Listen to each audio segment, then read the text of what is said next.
ನ್ಯಾಸಿ ಸ್ವಾಮೀಜಿಯವರನ್ನು ನನ್ನ ಹೃದಯ ಕಂಬದಲ್ಲಿ ಧ್ಯಾನಿಸಿ ವೇದಿಕೆ ಮೇಲೆ ಆಸನಂತ ಗುರುಗಳೇ ಹಾಗೂ ನಮ್ಮ ಹಿರಿಯರೇ ಹಾಗೂ ವೇದಿಕೆ ಮುಂಭಾಗದಲ್ಲಿ ಕೂತಂಥ ಎಲ್ಲ ಹಿರಿಯರಿಗೂ ನಮಸ್ಕರಿಸುತ್ತಾ ಒಂದು ಕಡೆ ಕವಿ ಹೇಳ್ತಾರ, ಪರರ ಸದ್ಗುಣವು ಪರಮಾಣುವಷ್ಟೇ ಇದ್ದರೂ ಪರ್ವತದಂತೆ ಶ್ಲಾಘಿಸುವಂತ. ಇವರು ಇಬ್ಬರು ದಂಪತಿಗಳು ಹೆಂಗಾರ ಅಂದ್ರಿ, ಎಷ್ಟು ವರ್ಣನೆ ಮಾಡ್ಬೇಕಂದ್ರೆ ಇಬ್ಬರು ಮಕ್ಕಳಿಗೆ ಹೆಂಗೆ ತಯಾರು ಮಾಡ್ತಾರ ನಮ್ಮ ಸಂಸ್ಕೃತಿ. ಒಂದು ಮಗು ತಾಯಿ ಮಗಲ ಕುಂತು ಹಾಡ ಹಾಡತಾನೆ, ಇನ್ನೊಬ್ಬ ತಂದೆ ಮಗಲ ಕುಂತು ತಬಲ ಹೊಡ್ತಾನೆ.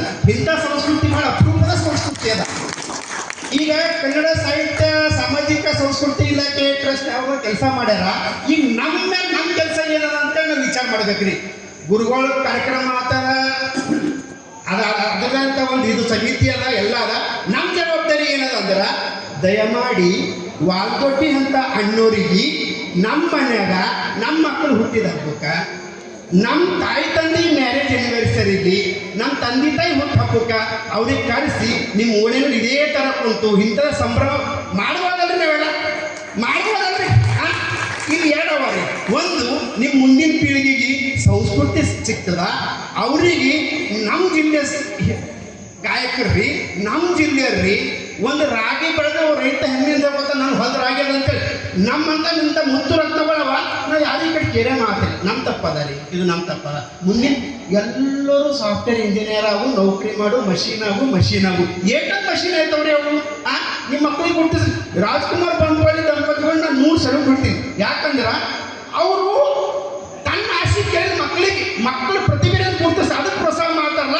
ಇದು ನಿಜವಾಗ್ಲೂ ಒಬ್ಬರು ಮಾತಾಡಿ ದಂಪತಿಗಳನ್ನ ಅಂತ ಹೇಳ್ಬಿಡ್ತೀನಿ ನಾನು. ಆಮೇಲೆ ಇನ್ನೊಂದು ನೋಡ್ರಿ, ಕಾರ್ಯಕ್ರಮ ಇಟ್ಟಾಗ ಒಂದು ಧಾರ್ಮಿಕ ಚೇತನ ಇರ್ತದೆ. ಗುರುಗಳೇ ಇದ್ರ ಶಕ್ತಿ ಹೆಂಗದಂದ್ರೆ ಆ ವರ್ಣಲ್ಲಿ ಭೀ ಸ್ವಲ್ಪ ಯಾಕೋ ಸಂಕೋಚ ಆಗ್ತದೆ ಬರ್ಲಾಕ. ಇಂಥ ಚಲೋ ಸಂಗೀತಗಾರನ ಹೆಂಗೆ ಹೋಗ್ಲಿ ಇರತ್ತನವ ಹೆಂಗದ ನೋಡ್ರಿ. ಅವನಡೆಗೆ ಹೋಗುವಾಗ ಸಿಂಗಾರದ ಭಾರವೇಕೆ ಅಂತ ಅಂದ್ರೆ ಅವನ ಕಡೆ ಹೋದಾಗ ಸಿಂಗಾರ ಭಾರ ಇರಬಾರ್ದು. ಹಾಗೆ ದಂಪತಿಗಳು ಕಲೆ ಪ್ರದರ್ಶನ ಮಾಡ್ತಾರಲ್ಲ, ಅವ್ರಿಗೆ ಯಾವುದೇ ರೀತಿಯಲ್ಲಿ ಏನಿಲ್ಲ, ಅತ್ಯಂತ ನಾವು ಭಾಳ ಹತ್ತಿರ ನೋಡ್ರಿ ಹೆಮ್ಮೆಯಿಂದ ಕೊಡ್ತೀನಿ. ಅವರು ಅವ್ರದೇ ಒಂದು ಟ್ರಸ್ಟ್ ಅದ, ಅವರೇ 100 ಕಡೆ ಕಾರ್ಯಕ್ಕೆ ಕೊಡ್ತಾರೆ. ಮತ್ತು ನನ್ನ ಎದುರಿಗೆ ಬಂದು ಅವರೇ ನನ್ನ ಅರಿವು ಸೇವಾ ಸಂಸ್ಥೆ ನಾನು ಸೇವೆ ಮಾಡ್ತೀನಿ, ನಮ್ಮ ಕಾರ್ಯದರ್ಶಿ ಕೂಡ ಆಗ್ಯಾರ್ರಿ. ಅಂತ ತಾಕತ್ರಿ ಬಂದ ಮನುಷ್ಯಂದಾಗ ಅವ್ರನ್ನ ಕಡೆ ಭಾಳ ಅದ ರೀ.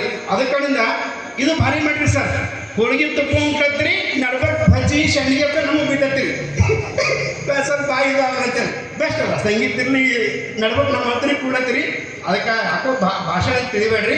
ನಾನು 2 ಮಾತು ಹೇಳಿ ಲಾಸ್ಟಿಗೆ ಈ ನಮ್ಮ ದೇಶ ಯಾರಿಂದ ಅದ ಅಂದ್ರೆ ಆ ಸೈನಿಕ ರೈತರಿಂದ ಅದ.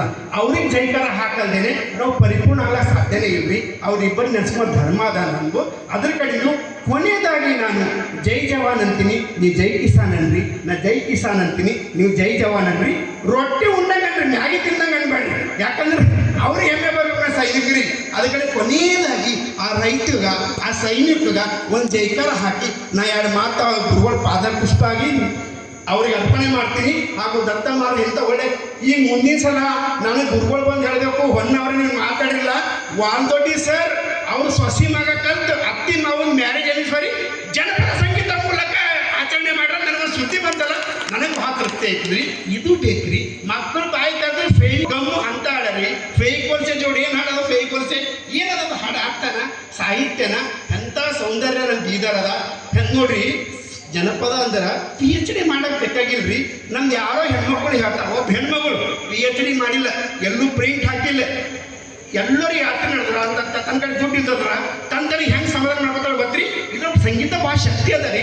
ಆಕೆ ಹೆಂಗೆ ಸಮಾಧಾನ ಮಾಡ್ಕೊತಾಳೆ ಅಂದ್ರೆ, ಕಾಸಿಗೆ ಹೋಗೋಕ ಎಷ್ಟೊಂದು ದಿನ ಬೇಕಾ, ತಾಸು ಹೊತ್ತಿನ ದಾರಿ ತವರಿ ಮನೆಯಾಗ ಹಡೆದವ್ವ ಕಾಸಿ ಕುಂತಾಳ ಅಂತ.